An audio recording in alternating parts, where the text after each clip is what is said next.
이제 슈퍼스타 도시하고 슈퍼스타 도시가 아닌 도시들 간의 가격이 계속 벌어져요. 그렇기 때문에 소득 양극화로 인한 가격 양극화는 우리가 인정을 해야 될 것 같아요.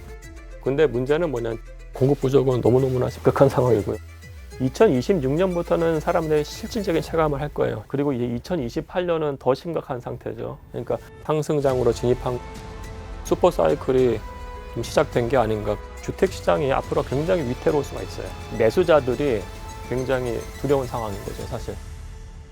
들을수록 똑똑해지는 지식 뉴스. 강남 같은 경우는 사실 올 초부터 현재가 사실 급등했어요.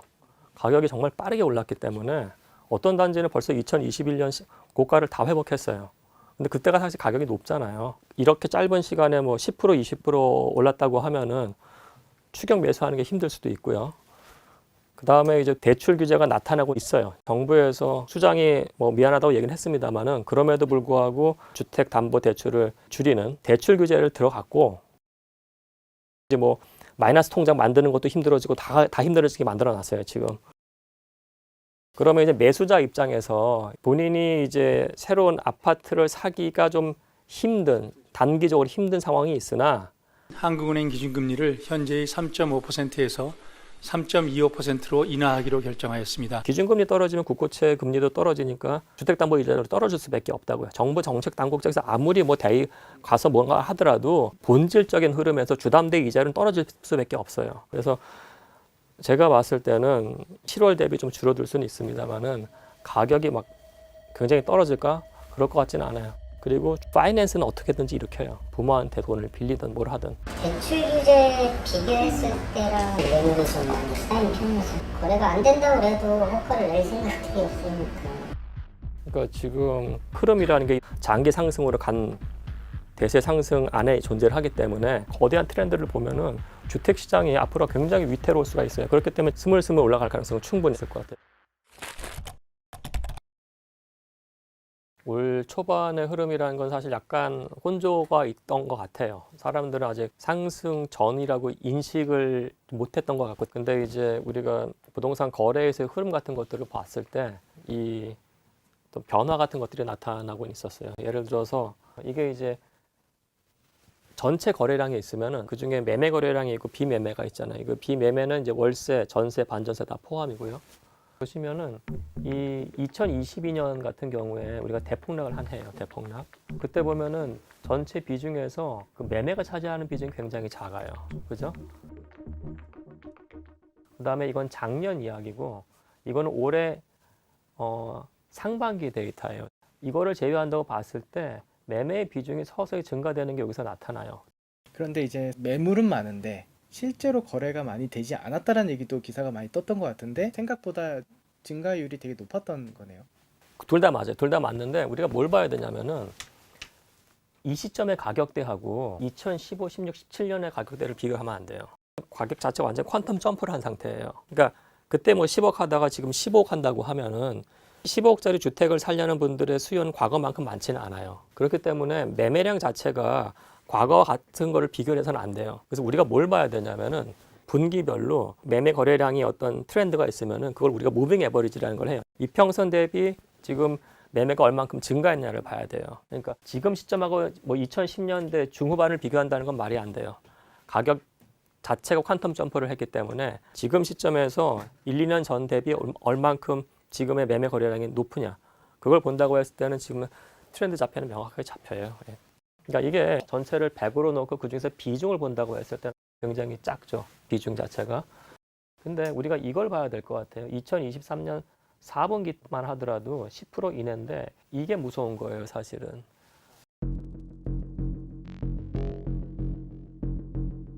전체에서 차지하는 이 매매 비중이라는 게 올해 1분기에 벌써 한 16% 갔다가 올해 2분기에 한 25% 간 거예요. 물론 이게 갑자기 이렇게 올라가지는 않겠죠. 다만 이 트렌드가 보여주는 부분은 사람들이 이제 그러니까 매매냐 비매매냐를 봤을 때 비매매에 있던 분들이 매매로 넘어가기 시작한 트렌드가 잡히는 거예요. 그래서 이 패턴 자체가 뭐 하늘을 뚫고 올라가지는 않겠습니다만은 매매 거래가 차지하는 비중이 증가한다는 부분들은 계속 나타날 것 같아요. 네, 그럼 앞으로 시장 참여자들이 더 힘들어질까요? 아니면 좀 나아질까요? 그러니까 이게 시장 참여자를 누구를 보느냐에 대한 건데 예를 들어서 지금은 매도자 우위의 마켓이에요. 우리가 뭐 88 대책 나오고 그런 다음에 사람들이 가격이 꺾일 거라는 생각을 할 수도 있었습니다만은 그때 88 대책 나온 다음에 그 매도자가 호가를 안 내렸어요. 지금도 호가를 내리지 않고 있어요, 사람들이. 그 얘기는 뭐냐면은 매도자 우위 시장으로 간다는 거예요. 그러니까 가격이 폭락하고 있다고 하면은 매도자가 그전 가격보다 난 더 낮춰서라도 빨리 팔아야지가 되는데 가격이 상승하고 있을 때는 나는 이 가격 내가 받아야겠어라고 생각을 해요. 그러면 호가는 유지가 되는 거예요. 지금 문제는 매도자 입장에서는 호가를 안 낮추고 있어요. 그게 뭐냐면은 수요자 측면에서는 이 호가를 못 따라갈 수도 있습니다. 그러니까 즉 매수자들이 자기들이 이제 어떻게 해야 될지에 대해서 지금 패닉까지는 아니지만은 굉장히 두려운 상황인 거죠, 사실. 한은에서는 이 문제에 대해서 굉장히 심각하게 생각하면서 어떻게든 뭔가를 액션을 취하려고 했는데 부동산 가격이 올라가고 거기다가 돈이 들어가고 은행의 대출이 다 그쪽으로 가는 것이 이런 상황이 강하게 그런 고리는 한번 끊어질 때가 됐다. 여기서 우리가 좀 봐야 될 부분은 2023년부터 가격이 올라간 측면이 정부가 개입해가지고 수요를 진작했던 측면 우리가 그걸 무시해서는 안 돼요. 그래서 강남 같은 경우는 사실 올 초부터 현재까지 급등했어요. 어떤 단지는 벌써 2021년 고가를 다 회복했어요. 이 상황이 돼버리니까 또 수요를 잡기 위해서 정부가 또 들어가서 주담대 대출을 잡겠다? 그거 굉장히 말이 안 되는 거였다고요, 사실은. 메시지가 달랐다고요. 정책적 개입으로 인해 가지고 매수자가 파이낸싱을 못 일으킨다든지 주택담보대출을 막 잡으려고 했잖아요. 결국은 금융당국자 수장이 나와서 공개적으로 사과까지 했고 잘못된 정책을 한 거니까. 급증하는 가계대출 관리와 관련돼서 조금 더 세밀하게 저희가 입장과 메시지를 내지 못한 부분 그리고 그로 인해서 여러 가지 불편과 어려움을 드려서 이 자리를 드려 송구하다는 말씀과 죄송하다는 말씀. 부동산 가격은 재화 중에 가장 큰 거기 때문에 정부가 어떻게 할 수 있는 대상이 아닐 뿐만 아니고 그걸 할 수도 없는 상황이에요.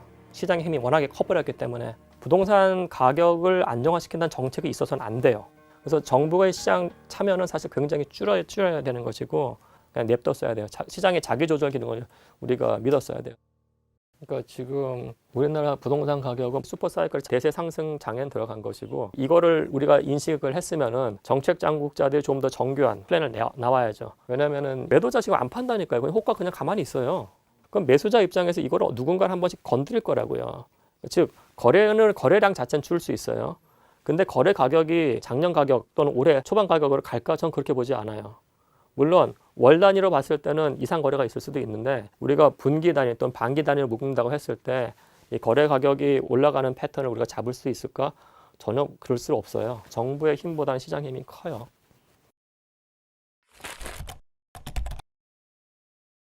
미국이 금리를 0.5%포인트 인하를 했잖아요. 근데 우리나라 부동산 가격은 좀 혼조세라고 하더라고요. 왜 이런 현상이 일어난 건지.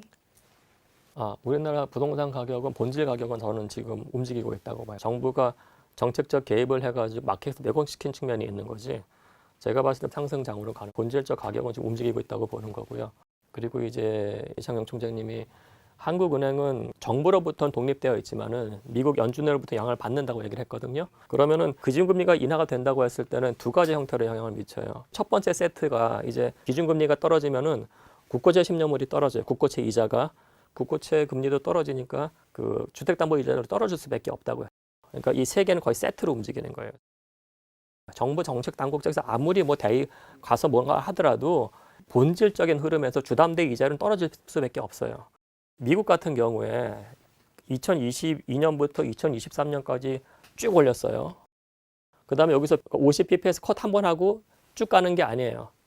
여기서부터 쭉 내린다고요. 장기간에 걸쳐서. 그럼 기준금리가 쭉 내려지면 장기간을 봤을 때 그 국고채 10년물도 쭉 내려가는 거고 그렇게 되면은 주담대 이자율도 쭉 내려갈 수밖에 없어요. 그럼 대출을 더 많이 받을 수 있는 상황이기 때문에 사람들은 주택 시장에 참여할 수밖에 없어요. 예를 들어서 우리가 주담대가 5%라고 보자고요. 6억짜리 주택을 구입한다고 했을 때 그때는 1년에 3천만 원이 들어가요. 근데 만약에 주택담보대출 이자가 4%로 낮아졌다고 치자고요. 사실 그 굉장히 큰 거예요. 100bps라는 게. 그러면은 3천만 원까지는 여전히 이자를 낼 수 있다고 쳐요. 그때는 가격이 어떻게 되냐면 7억 5천까지 가는 거예요. 그러니까 가격이 6억에서 7억 5천까지 간다는 거는 무려 25% 올라가는 거예요. 두 번째는 사실 부동산에서의 투자 수익률이라는 게 있어요. 투자 수익률. 우리가 여기서 또 봐야 될 게 뭐냐면은 그러니까 부동산을 내가 투자를 하면은 나는 돈을 받아야 될 거 아니에요. 그리고 이제 반드시 무위험 투자 수익률보다 높아야 돼요. 10억을 대한민국 채권을 샀는데 3%면 내가 3천만 원을 먹는 거잖아요. 근데 부동산은 위험 자산이기 때문에 3%보다는 좀 높아야 되는 거라고요. 근데 이게 기준금리가 떨어지면서 국고채 10년물이 떨어진다는 거는 이 무위험 투자 수익률이 떨어지는 거예요. 그래서 부동산 투자 수익률도 거기에 맞아서 좀 떨어져요. 부동산 약간 재밌는 게 부동산에서 투자 수익률이 떨어진다는 건 굉장히 좋은 뉴스예요, 사실은. 이해가 좀 안 될 텐데. 예, 그럼 이제 우리가 이 부동산 투자 수익률 이게 그 분자는 이거는 1년치 임대료라고 보시면 돼요. 임대료고 분모는 부동산 가격이에요. 이게 만약에 4%라고 하면은 얘는 반드시 무위험 투자 수익률은 국고채 10년물 이자보다는 높아야 돼요. 반드시. 얘가 뭐 3에서 뭐 2%라고 떨어진다고 하면은 얘도 4에서 뭐 한 3% 정도 이렇게 막 떨어질 수가 있어요. 응? 3% 정도로. 우리가 부동산 투자 수익률이 5%라고 하면은 주택 가격이 6억이라고 했을 때 얘가 3천만 원이에요. 근데 이게 만약에 4%로 떨어진다고 했을 때 나타날 수 있는 경우의 수가 두 개예요. 첫 번째가 뭐냐면은 분자의 값이 떨어지는 거예요. 즉 2,400만 원으로 되는 거죠, 분자가. 3천만 원에서 그 2,400만 원으로 떨어진 거예요. 첫 번째 케이스. 두 번째 케이스는 분모가 상승하는 거예요. 분모 자체가. 그러면 이 경우에는 이자인 3천만 원은 그대로 있고 분모가 7억 5천이 되는 거죠. 그죠? 이렇게 돼요. 부동산에서는 1번하고 2번 중에서 어디로 작동을 하냐면은 얘로 작동을 해요. 그 이유가 뭐냐면은 전세 계약이건 월세 계약이건 계약 기간이 존재해요. 2년. 그래서 얘는 거의 움직이지 않아요, 사실은. 그래서 외부에서 이벤트가 떨어지면은 분모가 움직이는 거예요. 즉 그러면은 6억에서 가격이 7억 5천이 되는 상황이 나와요. 그럼 이것만 하더라도 지금 굉장히 가격이 올라버린 거라고요, 사실. 그러니까 아까 말씀드린 것처럼 이 투자 수익률 측면에서 국고채 10년물이 떨어지는 경우에 부동산 투자 수익률도 떨어지게 될 것이고 떨어지게 된다고 했을 때 부동산 가격이 올라가 버리는 거예요, 분모가 때문에. 그래서 이게 기준금리가 조금이라도 움직이고 그에 의해서 국고채 10년물이 움직이는 상황을 보면은 부동산 시장에 영향을 미치는 임팩트가 굉장히 커질 수 있어요. 부동산이라는 게 장기적 트렌드에서 움직이는 거잖아요, 사실. 데이터를 바탕으로 본질적인 흐름을 보면은 올 상반기죠, 상반기에 서울 전체하고 강남 그리고 강북도 대세가 좀 바뀐 것 같아요. 물론 그 중간중간에 이제 정부의 규제라든지 아니면은 뭐 다른 안 좋은 뉴스에 의해서 일부 하락 국면은 좀 있을 수 있습니다만은 2020년, 2021년에 경험한 것처럼 뭐 급등까지는 아니지만은 대세열 측면으로 봤을 때 상승장으로 진입한 거는 팩트 같아요. 그러니까 이게 거대한 트렌드를 보면은 주택 시장이 앞으로 굉장히 위태로울 수가 있어요. 국토부 장관이 주택 공급 부족 없다. 그리고 정책 대출 대상도 줄이지 않겠다라고 발표를 했는데 정말 그런가요? 그러니까 어떤 자료를 보고 그런 말씀을 하시는지 잘 모르겠어요, 솔직히. 입주 물량을 이야기하는 자료들은 되게 많아요. 되게 많은데 제가 약간 황당했던 건 뭐냐면은 그 A라는 도시에서 입주 물량이 없다고 누군가가 그 반론을 제기하니까 그 데이터가 잘못됐다. 우리가 봤을 때는 이 정도야라고 얘기를 하는데 그게 아니고 데이터 소스의 시계열 패턴을 보면 나타나요. 모든 시계열 패턴을 보면은 2010년대 대비 올해하고 내년하고 내후년에 굉장히 나타난 게 그대로 나타나요. 따라서 같은 시계열 상에서 우리가 이 그래프를 만들면 되는 거예요, 사실은. 그러면 악어 대비 낮다는 것들도 명확하게 잡혀요. 그래서 이거는 자기들이 보는 데이터로서 그렇지 않다고 주장하는 상황은 아니고 해서도 안 되고요. 교수님이 보시기엔 공급 부족이 얼마나 심각한 상황인가요? 서울에서 공급 부족은 너무너무나 심각한 상황이고요.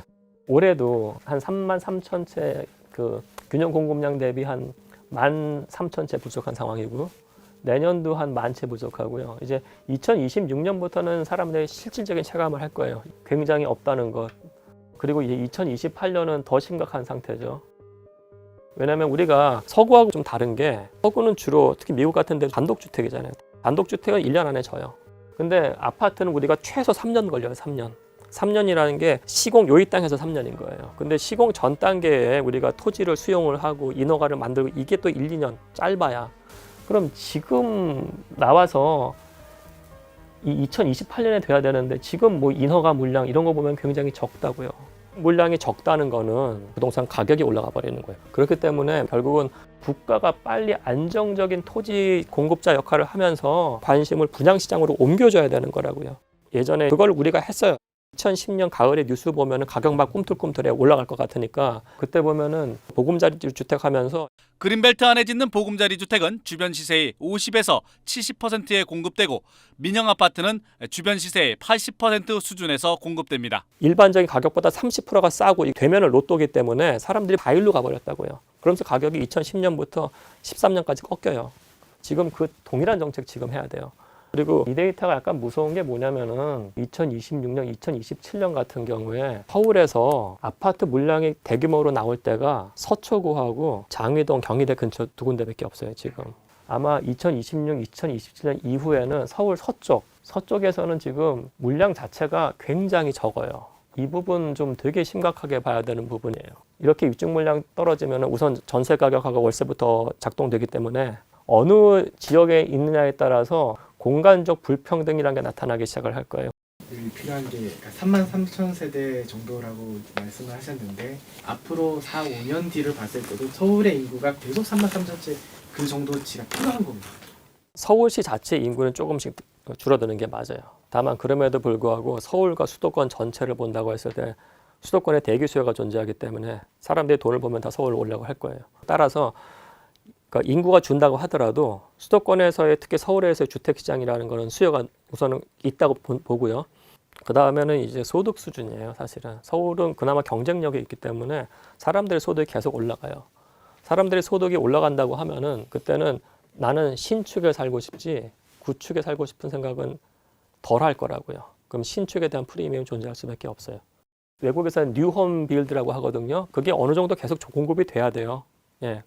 그리고 그 공급이 적어지는 순간에 대한 그 염려는 상당해요. 사실 이렇게 미래의 공급량이 줄어들고 이자율이 줄어들어서 주택 수요가 폭발해가지고 가격이 오를 거라는 생각은 전 세계가 지금 다 하고 있어요. 미국도 똑같아요. 미국도 인플레이션 왔기 때문에 시공비가 비싸서 시공 물량이 확 줄었어요. 우리는 지금 가격 오르는 걸 지금 느끼고 있지만은 미국은 2023년부터 오르기 시작했어요. 우리보다 빨라요. 2023년부터 2024년 6월까지 누적으로 1년 반 동안 미국 평균이 8%가 올랐어요. 그 넓은 나라에서. 맨하탄, 뉴욕은 10%가 올랐어요. 뱅크 오브 아메리카에서 올해 6월 달에 나왔던 리포트를 보면은 내년에도 한 4% 오를 거로 예상하고 내후년에도 4% 오를 거로 예상해요. 예. 근데 2027년 되면 약간 좀 바뀔 거라는 생각을 해요. 미국은 빨리 지을 수가 있으니까. 그러니까 우리는 지금 이 문제가 좀 심각해요. 이게 입주 물량 없는 것. 제가 예전에 퍼펙트 스톰이라고 말씀드렸던 게 그러니까 전세 가격 상승이 매매 가격 상승을 이끄는 거는 시기의 문제이지 반드시 일어날 거예요. 갭 투자는 항상 있었어요. 전세가 존재하는 갭 투자는 항상 있어요. 이거는 전세 가격하고 매매 가격하고 거의 붙는 순간 무시무시한 퍼펙트 스톰이 일어날 수 있어요. 공간 측면에서 공급 물량 부족하고요. 서울 금융시장에서 이자율 낮춰주는 게 지금 다 명확해졌고요. 이거는 뭐 너무너무나 좋은 호재예요. 부동산에서 봤을 때는. 그래서 정부가 조금 위기의 심각성을 서울시, 특히 서울시, 그다음에 중앙정부가 좀 같이 느껴야 돼요. 이거는 한국은행이 할 수 있는 건 없어요. 여기서. 지금은 중앙정부 역할하고 이 서울시 역할이 너무너무나 중요한 시점이 됐어요.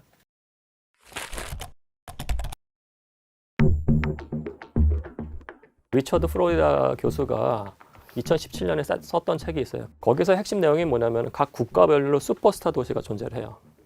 슈퍼스타 도시하고 슈퍼스타 도시가 아닌 도시들 간의 가격이 계속 벌어져요. 예를 들어서 같은 직종 안에서도 상위 1%에 있는 사람하고 평균에 있는 사람하고 차이가 어마어마하게 나요. 소득이. 예를 들어서 과거에 뭐 훌륭한 축구 선수 있었겠지만 우리나라의 선수가 손흥민만큼 벌었냐고요. 그러니까 이게 벌어지면서 이 소수의 탑 1%에 있는 사람들이 모여 사는 도시라는 게 집값의 차이라는 거는 굉장히 나타나는 거고, 그리고 이들이 사는 지역을 보면은 셀럽들이 사는데 아파트를 사는 지역을 동을 딱 보라고요. 딱 정해져 있어요. 사실은 슈퍼스타 도시 안에서도 지역 간 격차가 나타나기 시작을 해요. 그렇기 때문에 소득 양극화로 인한 가격 양극화는 글로벌에서 나타나는 거고, 우리가 일본 같은 경우에도 우리가 잃어버린 30년 이런 얘기를 하는데, 동경은 사실 부동산 가격이 지금 오르고 있어요. 동경에서 어떤 얘기를 하냐면 삼극화 얘기를 해요. 트라이폴라이제이션이라는 얘기인데, 제일 잘 나가는 도시들, 그러니까 미나토구하고 특정 구, 거기는 오른다. 그다음에 중간에 있는 데는 정체, 마지막에 있는 그 좀 하위 그룹은 약간 정체 또는 하락. 이거 글로벌 현상입니다. 그렇기 때문에 정부 정책 당국에서요, 주거 양극화로 가는 건 안 좋기 때문에 정책적 개입을 해야 되는 거죠, 사실은. 근데 이게 시장에서의 흐름이라는 게 이렇게 된다는 건 우리가 인정을 해야 될 것 같아요. 그러니까 우리가 지금 강남의 특정 서초구에 있는 아파트의 신고가에 지금 매몰돼 있는데, 그건 그대로 내두면 돼요. 그거는 세금만 제대로 때리면 돼요. 다만 우리가 강북에 있는 아파트들 보면은 25평대 아파트 10억 이하들이 존재를 해요. 그러니까 예를 들어서 이거예요. 왜 우리가 평균적인 대중들이 서초구하고 강남구에 있는 최고가 아파트에 관심이 있냐고요. 서울에서 가장 크게 아파트가 거래되고 아파트 물량이 많은 데는 노원구예요. 왜 노원구 얘기를 안 하냐고요. 평균적인 사람들이 살 수 있는 데인데. 그럼 거기서 아파트의 가격을 본다고 하면은 충분히 살 수 있는 물건들이 거기에 존재를 해요. 단순히 노원구뿐만 아니고 한양 성곽 북쪽 지역에 있는 아파트들은 충분히 어포더블해요. 물론 서초구하고 강남구가 처음에 움직인 건 맞아요. 그거는 이제 트리거 역할을 한 것이지, 그 다음부터 평균적인 사람이라고 하면은 이 서울에 있는 다른 지역에 있는 충분히 그 큰 아파트 시장에서의 물건의 가격이 어떻게 돌아가는지를 보면 되는 거죠.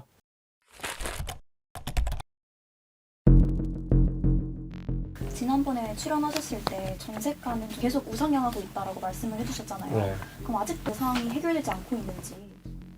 좋은 질문인데요. 물가 상승률이 2%에 근접했다는 거예요. 그죠? 근접했기 때문에 미국에서 이 정도면은 우리가 기준금리를 인하해도 된다는 얘기고, 한은에서도 뭐 적정한 수준까지 왔기 때문에 내린다는 얘기지, 인플레이션 자체가 온 거를 부인할 수는 없어요.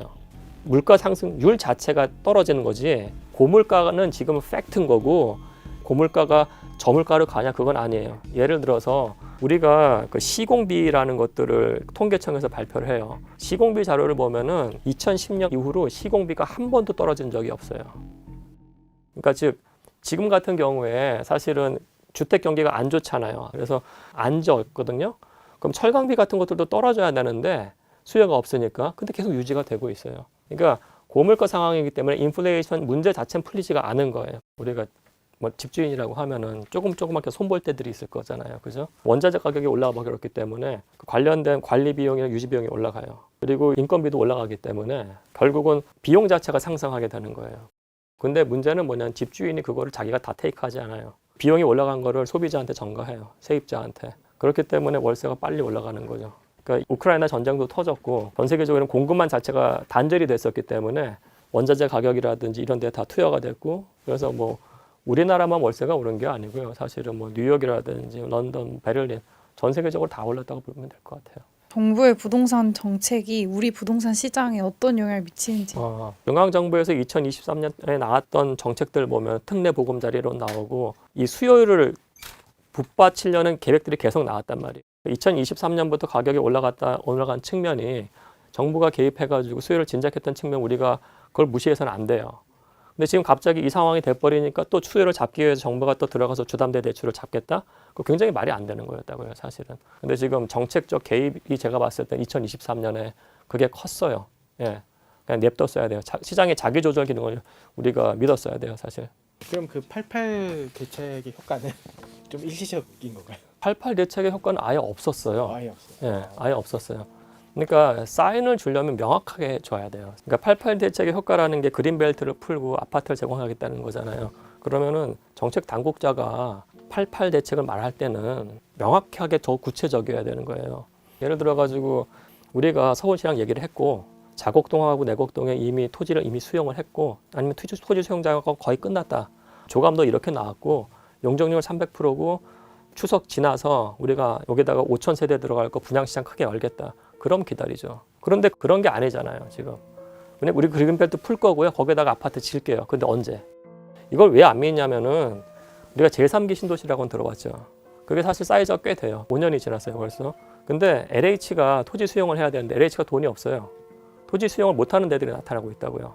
그럼 사람들이 지금 바보가 아니라니까요. 그거 알고 있어요. 정부에서 돈이 없으니까 제3기 신도시도 지금 주춤한 상태인데 그린벨트를 뭘 한다고 했을 때 어떻게 할 거지? 그 서울시는 관련해가지고 그 제대로 된 플랜도 얘기를 안 하는데 믿을 수 있을까? 신뢰를 잃은 거예요, 제가 봤을 때는. 그러니까 있는 땅이 존재를 함에도 불구하고 정책 당국자들이 이상한 생각을 갖고 있다고 생각하거든요. 그러니까 우리가 물량이 없냐? 없지 않아요. 예를 들어가지고 용산 국제업무지구 있잖아요. 그 서울 서쪽이죠, 그죠? 거기 토지 면적만 50만 제곱미터예요. 그리고 전 세계 어느 국제업무지구도 반드시 섞어요. 그걸 다 오피스로 채우느냐? 그런 나라 없어요. 우리가 용도를 섞는다고 해서 MXD라고 해요. 오피스하고 약간의 리테일 그리고 주거를 잔뜩 넣어요. 지금 사실 전 세계적으로 리테일은 망하고 있기 때문에 리테일 분량은 굉장히 축소를 시키고 오피스 같은 경우에도 서구는 지금 공실률이 너무 높기 때문에 오피스 비중 줄이고 주택 물량을 늘린다고요. 대표적인 게 아자부다이 힐즈예요. 거기 보시면은 주택 물량이 상당히 커요. 용산 국제업무지구 개발도 그러니까 제가 대충 계산을 했을 때 반 정도만 주거를 올린다고 하면 거기서 만 채 나올 수가 있어요. 근데 그런 얘기 지금 아무도 안 하잖아요. 용산 국제업무지구 개발은 토지 자체가 코레일 땅이고 코레일 상위기관이 국토부고 중앙정부에서 그 얘기를 왜 안 하냐고요. 왜 강남에 있는 그린벨트를 자기들이 수용해가지고 언제 수용할지도 모르는데 그 다음에 뭘 한다는 얘기를 해요. 서울 안에도 그런 국공유지가 존재를 해요. 그 시각만 바꿔주면 될 것 같아요. 그러면은 시장에 다 맡겨야 되느냐에 대한 거예요. 그건 아닌 거예요, 사실은. 그러니까 이게 자유방임으로 흘려버리면은 이 자산이 폭등하는 경우에 자산을 갖고 있는 사람들만 유리할 수가 있다고요. 그러면은 사회적 약자, 그러니까 집이 없는 사람 또는 서민들은 굉장히 거기서 소외돼요. 그러면은 여기서 우리가 해야 될 문제는 뭐냐면은 자유시장 경제 원칙에서 부동산의 어떤 원칙, 안정적 금융 제공자하고 토지 제공자의 원칙하고 서민을 위한 주거권 간의 어떤 균형에 대해서 우리가 고민을 해야 되는 거예요. 주거권. 여기서 주거권이라는 거는 집을 살 수 있는 권리 플러스 적정한 비용을 내고 자기가 서울이라는 곳에서 안정적으로 거주할 수 있는 거예요. 임차를 하든 매매를 하든. 예를 들어서 여기 다 젊은 분들인데 초기에 우리가 에쿼티, 자산이 많지가 않잖아요. 그럼 10억짜리 집을 산다고 했을 때 우리가 LTV가 50%라고 하면은 5억이 필요한 거예요. 그 5억을 언제 모으냐고요, 사실은. 그러면 생애 첫 구매자한테는 LTV를 높여줘야 돼요. 80%. 지금 그 상품은 지금 나왔어요. 그럼 그런 상품이 나오면 그건 쭉 가야 돼요. 미국은 기본적으로 생애 첫 주택 보유자한테 더 많은 페이버를 줘요. 여러분들이 저번에 해리스하고 트럼프 토론하는 걸 봤을 때 해리스가 어떤 얘기를 하냐. 이거 민주당 지금 정책 중에 하나인데 I have a plan. Help with down payment of $25,000 down payment assistance for first-time home buyers. 미국에서는 절대 하우징 프라이스 문제가 심각하다는 얘기는 안 해요. 하우징 어포더빌리티가 심각하다. 그래서 우리가 뭘 해야 되는데 퍼스트 홈 바이어, 생애 첫 주택 사는 사람들한테 우리가 $25,000 어시스턴트 플랜 주겠다. $25,000 지원해 주겠다는 얘기를 해요. 왜냐하면 이게 가격이 너무 올랐기 때문에 생애 첫 구입자, 청년들이 도저히 못 사는 거예요. 그런데 거기에 대해서 트럼프가 뭐라고 안 해요. 왜냐하면 미국의 정책의 목표라는 거는 주택을 살 수 있는 기회를 증진시키는 거예요. 그게 좋은 나라인 거예요. 그러니까 이게 주택 정책 목표에 대한 부분들 명확하게 했으면 좋겠어요. 주택 정책의 목표가 부동산 가격 안정화가 돼서는 안 돼요. 자본주의 시장에서 그렇게 하는 나라는 없어요. 냉면값이 10,000원에서 15,000원으로 올랐잖아요. 정부가 들어가가지고 무려 50%가 올라가 버린 냉면값을 잡아야 돼? 그렇게 생각하는 사람들은 정말 잘못된 사람들이 그렇게 할 수도 없어요. 근데 부동산 가격이 지금 100에서 150을 50% 올랐는데 갑자기 정부가 들어가서 뭘 해야 돼? 거기에 대해서 국민들도 사실 그렇게 해서 안 된다고 생각을 해야 되는 거예요. 부동산 가격은 재화 중에 가장 큰 거기 때문에 정부가 어떻게 할 수 있는 대상이 아닐 뿐만 아니고 그걸 할 수도 없는 상황이에요. 시장의 힘이 워낙에 커버렸기 때문에 부동산 가격을 안정화시킨다는 정책이 있어서는 안 돼요. 다만 하우징 어포더빌리티, 그러니까 주거 복지를 어떻게 강화시킬까 차원에 대한 것이고 그 차원에서 대상자가 명확해야 되는 겁니다.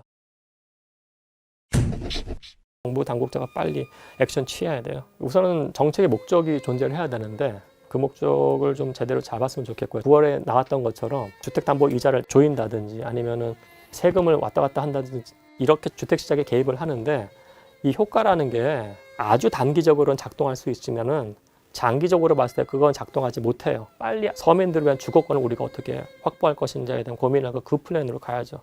잡히지도 못할 주택 가격 갖고 그 노력을 하느니. 교양인을 부탁해 오늘 여기까지입니다. 감사합니다.